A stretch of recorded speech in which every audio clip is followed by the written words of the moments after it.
Pendant plus d'une année, pour ceux qui ne savent pas, moi je continue à dormir sur le lit que je partageais avec Blanche. Hein? Oui, sur le même lit, même matelas. J'ai rien changé. J'ai changé seulement après. Hein? Rien ne m'arrivait, jamais. Jamais. Oui, j'étais choqué. Voyez-vous, le problème c'est que les chrétiens disent qu'ils sont des chrétiens, mais ils ne sont pas bibliques. Depuis quand un enfant de Dieu devient un démon?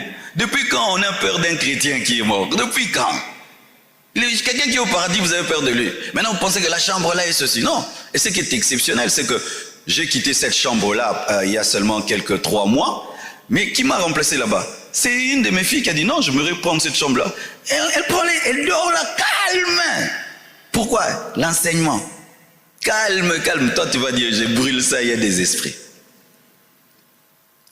L'église n'est pas assez enseignée sur la mort. Vous savez pourquoi? Parce qu'on enseigne sur la mort au deuil. Il faut qu'on enseigne sur la mort à l'église pour éviter des comportements démoniaques dans les deuils.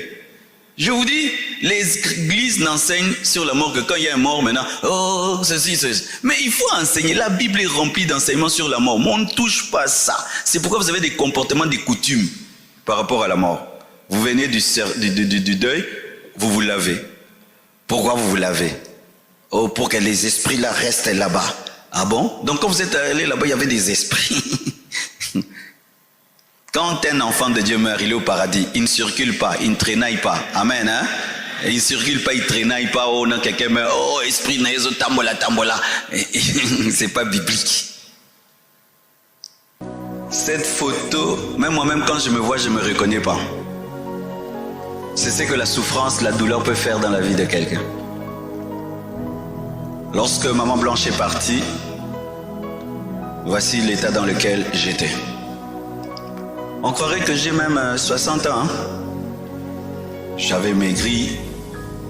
J'avais envie seulement que Jésus me prenne aussi et tout. J'étais dans cet état-là. Mais regardez comment je suis maintenant. Alors,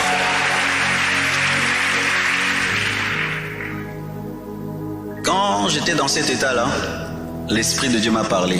Il m'a dit, quitte Kinshasa. Quitte. Parce que c'est des esprits territoriaux. Oui, je vous dis la vérité. Surtout notre pays ici. Hein.